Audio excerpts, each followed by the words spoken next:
Hello guys, nagluto tayo ng kondol jelly.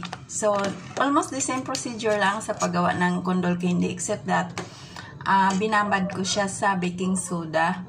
Yung half kilo na hiniwa ko na kondol, bali binabad ko ng 1 hour sa 2.5 tablespoon na baking soda. Tapos hinugasan ko siya 5 beses. Tapos i-dry mo muna siya. Kumbaga, patuluin mo muna siya. Tapos, lagay mo siya sa kaldero. Tapos, lagyan mo na ng sugar. So, yung sugar nilagay ko dito ay half kilo. So, siguro gano'n na lang. 1:1 ang proportion sa sugar. Kumbaga, 1 cup na sugar is equivalent to 1 cup na hiniwa na kondol. Gano'n na lang siguro. Masarap siya guys. Oh, tingnan mo. Pwede na siya palaman sa tinapay.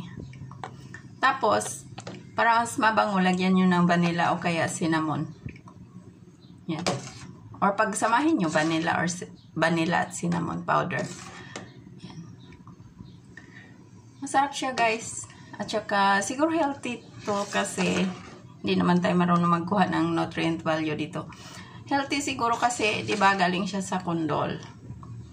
So, baka ang pagkababad dito, baka na-wash out lang kunting vitamin C at saka yung carbs.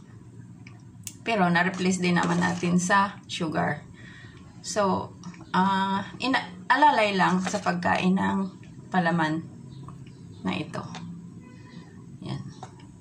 Masarap siya. Masarap siya. Try nyo guys. Try nyo lutuin pag marami kayong kondol.